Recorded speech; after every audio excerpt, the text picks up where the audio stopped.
What happens when a general refuses to fight on the enemy's terms? When a city becomes a prison and hunger turns civilians into shadows beneath the earth? How did Ulysses S. Grant, a man once dismissed as a failure, surround an entire army and break the spine of a rebellion without ever storming its gates? Why did the Confederates, proud and defiant upon their bluffs, watch their stronghold collapse from within? And how did one city's surrender on the 4th of July silence its celebrations for nearly a century? Take your place upon the cliffs above the Mississippi. Watch the river twist through cannon smoke and starvation. This is the siege that split a nation in two. The Battle of Vicksburg, where patience became a weapon and hunger became victory. In the mid-19th century, the Mississippi River was the spine of America. It flowed for more than 2,000 miles, from the northern fields of Minnesota to the Gulf of Mexico, carrying with it the trade, dreams, and divisions of a young nation. Whoever controlled the river controlled the heart of the continent.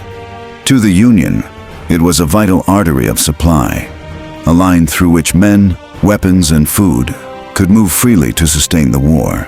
To the Confederacy, it was life itself, linking Texas, Louisiana, Arkansas, and Mississippi into one southern body that could resist northern invasion.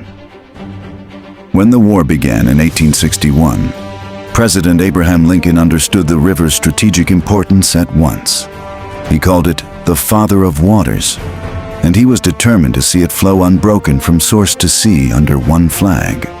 His generals called the plan the Anaconda Strategy. Its aim was simple but devastating: to squeeze the Confederacy from all sides, cutting off its ports, strangling its trade, and dividing its armies. At the center of that vision stood the city of Vicksburg. Perched high on the cliffs of Mississippi, it was a fortress of earth and pride, its guns commanding a 100-mile stretch of river below. From that position, the Confederates could strike any Union ship that dared pass. To capture Vicksburg would be to tear the Confederacy in half. To lose it would be to surrender the Mississippi and the western heartlands beyond. The struggle for the river was not only about territory, it was about the meaning of the Union itself. The North fought to preserve a nation founded on unity and law. The South fought for sovereignty, independence, and the survival of its social order. Each believed the river carried their destiny. Each saw in its muddy waters a reflection of their cause. As 1863 approached, the war had already taken thousands of lives. Grant, who had risen from obscurity to command the Army of the Tennessee, turned his gaze to Vicksburg. He knew the river could not be opened until that city fell. His campaign would test not only military strategy but endurance, ingenuity, and faith.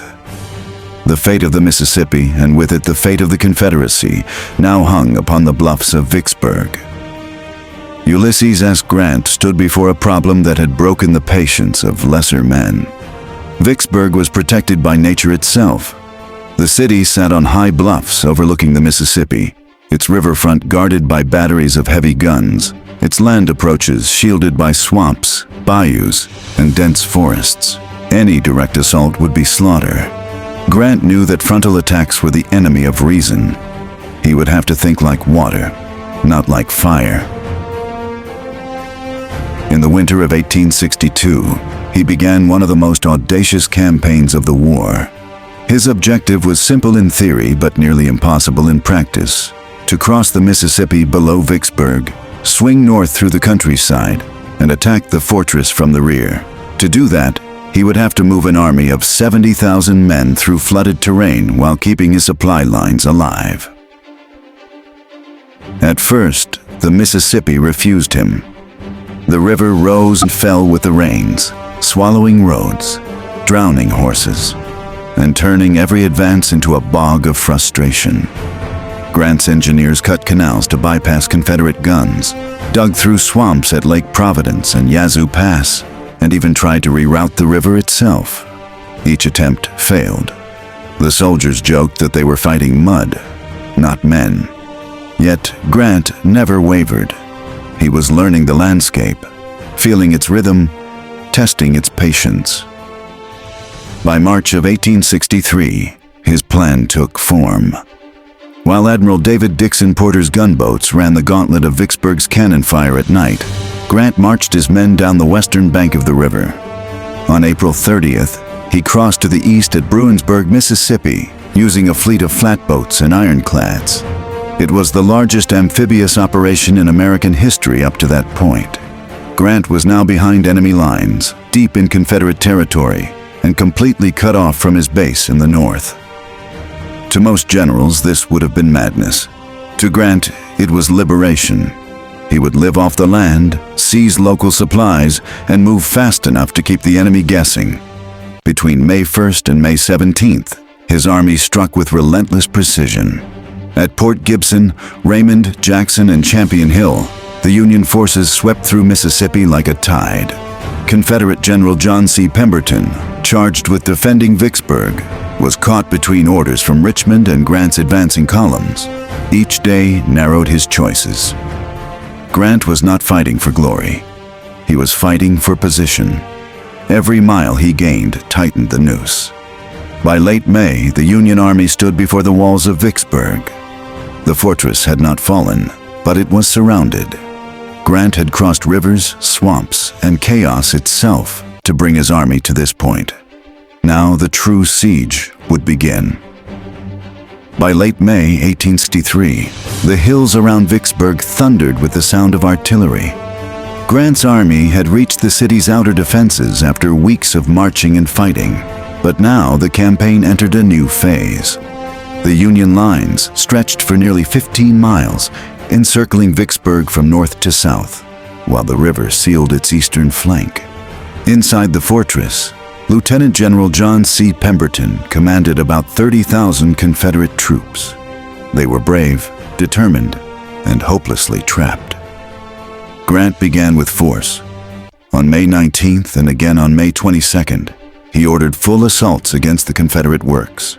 The hills erupted with cannon fire and musket volleys. Thousands of Union soldiers advanced through open fields, only to be met by a storm of iron and lead from the entrenched defenders. The assaults failed. In a matter of hours, nearly 3,000 Union soldiers lay dead or wounded. Grant, who had seen enough carnage at Shiloh, now understood that brute strength could not break Vicksburg. The city would have to be starved into submission. He turned the campaign into a siege, one of the most methodical in American military history.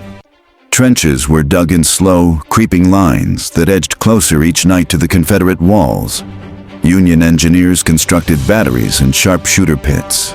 Mortar boats on the river hurled shells day and night, their arcs lighting the sky above the bluffs. The siege became a science of endurance. Inside the city, the suffering grew unbearable. Pemberton's men rationed what little remained of their supplies. Horses, dogs, and even mules became food. Civilians dug caves into the clay hillsides, turning Vicksburg into a city beneath the earth. They listened to the bombardment above and prayed the walls would hold. Diaries from the time tell of mothers calming their children as shells exploded overhead, and of families eating dried peas ground into flour to survive another day. Grant maintained relentless pressure. He knew that time was his ally. Each day the Union trenches crept closer. Each day the Confederate lines weakened. The Mississippi shimmered below, now guarded by Admiral Porter's gunboats. The river, once the Confederacy's lifeline, had become its cage. By June, Vicksburg stood alone, a city surrounded by fire and hunger. The siege was not only a military act, but a psychological one. Grant's calm discipline infected his men. They worked, dug, and fought with purpose. The Confederates, isolated and starving, began to lose hope. Letters smuggled from the city spoke of despair. Yet still, Pemberton refused to surrender. He believed that relief forces might come from the east, that the city might yet hold. Grant believed otherwise. He had learned patience from the river, and like the river, he would not stop until the walls of Vicksburg finally broke. By June 1863, Vicksburg no longer resembled a city. It had become a cavern of survival, a place where daylight meant danger and the earth itself became shelter. Families, soldiers, and the wounded dug into the steep hillsides, carving hundreds of caves into the clay. These crude shelters, lined with quilts and furniture, became homes for women and children. Outside, the air shook with the thunder of cannon fire. Inside, candles flickered in the damp dark, and prayers filled the silence between explosions. Each day, the Union guns opened fire from their siege lines and from the river below. Mortar shells rose in slow arcs and fell with dreadful precision. The city trembled beneath a rain of iron. Churches, hospitals, and homes vanished under smoke. The people called the Union shells Whistling Dick and Old Dog because of the sounds they made before striking. Fear became a constant companion, but so did resilience. Letters and diaries from the siege reveal a haunting portrait of endurance. Emma Balfour, a Vicksburg resident, wrote that, "We are utterly cut off from the world. Not a word of news can reach us." In the evening, she described the rumble of cannon as if it were thunder rolling over the Mississippi. Children cried themselves to sleep while mothers whispered stories to distract them from hunger. Some families baked bread from ground corn and dried peas. Others boiled mule meat. Hunger hollowed faces, and every morning brought new graves. For soldiers, the siege became a slow descent into exhaustion. Confederate troops held the trenches under relentless bombardment, their uniforms torn, their ammunition dwindling. They slept in shallow dugouts and ate whatever the quartermasters could find. Yet discipline held. Men still stood to their posts, still fired when the bugle called. Pemberton moved among them with calm resolve, though he knew the walls were closing in. Across the lines, Union soldiers faced their own hardships. The Mississippi summer scorched the camps, and disease spread through the ranks. Yet morale remained high. They could see the enemy weakening. They could hear the silence between Confederate guns growing longer each night. Some soldiers described the siege as a grim rhythm, a contest between endurance and despair. By late June, the city's hospitals were overflowing. The smell of death hung in the air. Still, Pemberton refused to yield. He believed that General Joseph Johnston might arrive with reinforcements from the east, but each day passed without word. The horizon brought only smoke and the endless roar of Grant's artillery. Beneath that bombardment, a city waited for mercy that would never come. By the final week of June, Vicksburg was dying. The city that once commanded the river had become a tomb of starvation. Grass, roots, and mule flesh replaced bread. The hospitals overflowed with the sick and the skeletal. Children cried without tears, and mothers whispered prayers they no longer believed would be answered. The bombardment never stopped. Cannon fire echoed day and night until it became the heartbeat of despair. General John C. Pemberton faced the inevitable. His men were too weak to fight, his supplies nearly gone. The Confederate lines had shrunk to a narrow ring of trenches, each held by soldiers too exhausted to stand. Some fainted at their posts. Others died quietly where they lay. The defenders still fired when they could, but their ammunition was nearly spent. In the heat of the siege, courage became a memory, and hunger became the only certainty. The civilians of Vicksburg endured their own crucible. In the clay caves they had dug for safety, they waited in darkness. The sounds of the outside world were muffled by earth, but the suffering was not. Families shared their last handfuls of cornmeal, soldiers' wives tended the wounded, and the churches had become shelters for the dying.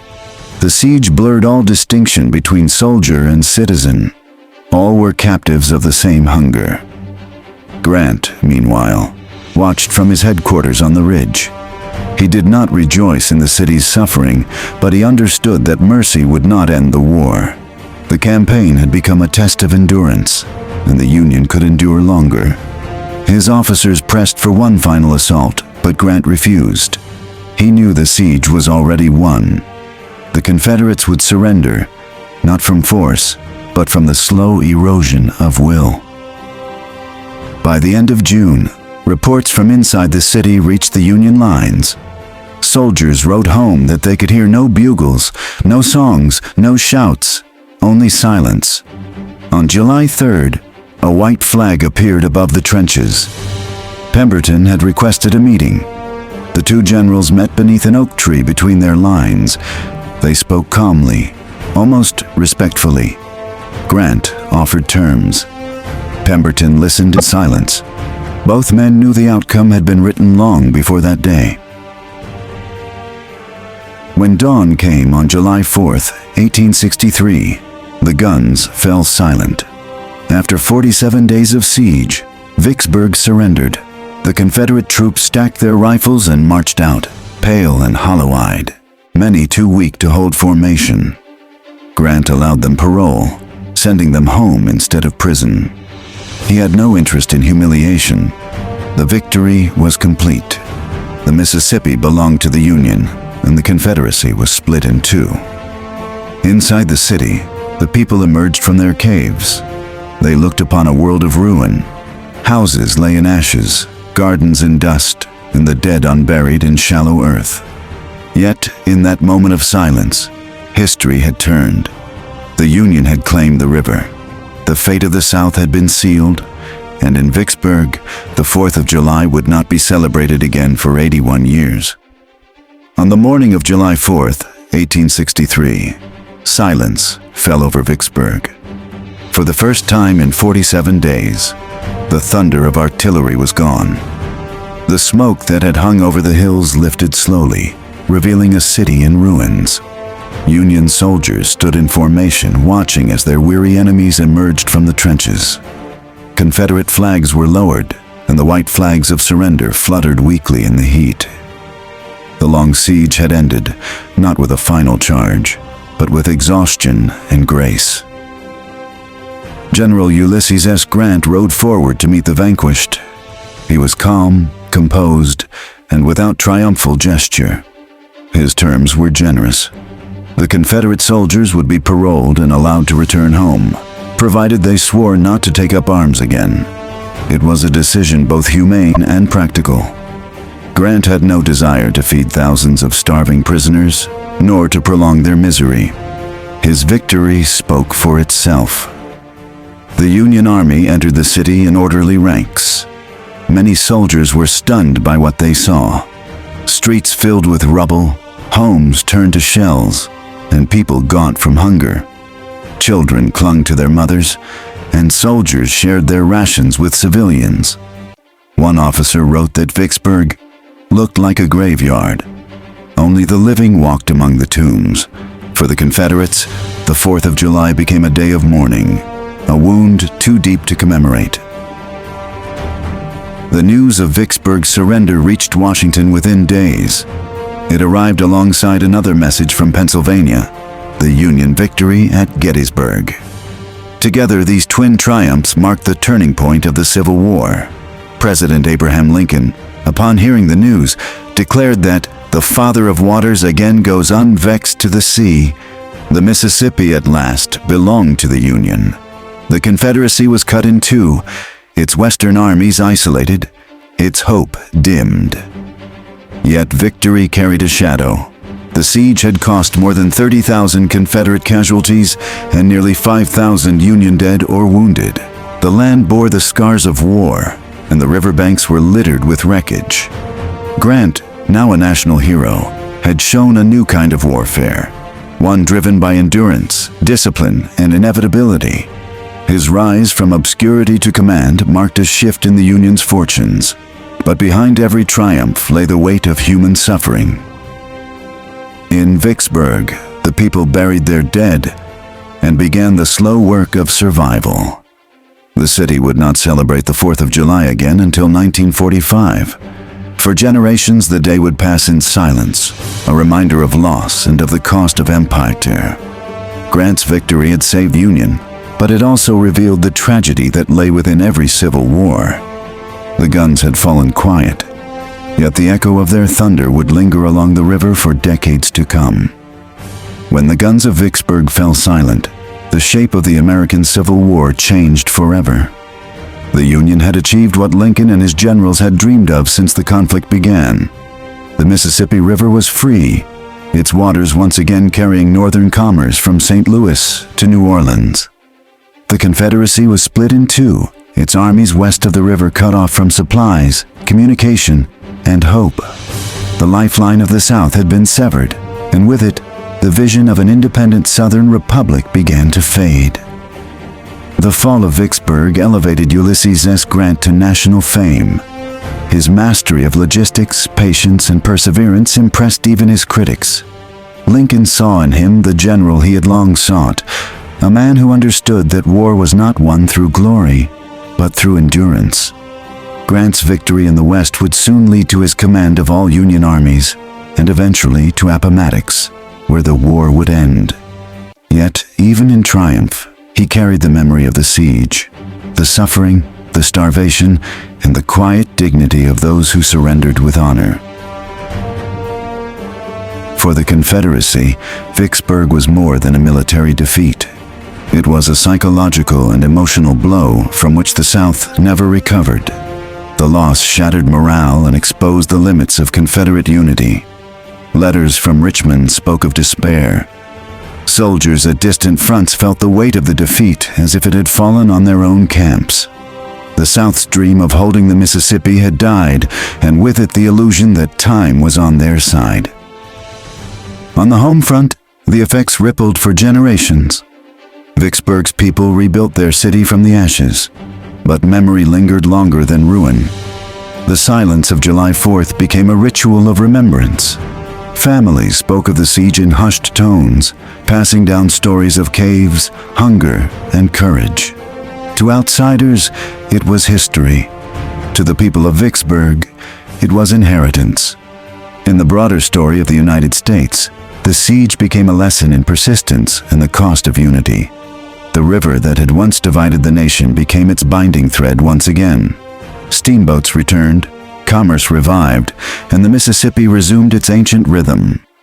But beneath the calm waters, the ghosts of 1863 remained. Every ripple carried the memory of cannon smoke, of soldiers who dug trenches beneath the sun, and of civilians who endured the unendurable. The Battle of Vicksburg was not merely a campaign of strategy. It was a revelation of human endurance, a contest of faith and necessity. When Grant took the city, he did more than capture ground. He proved that resolve could break fortresses and that the river, like the Union itself, would always find its course.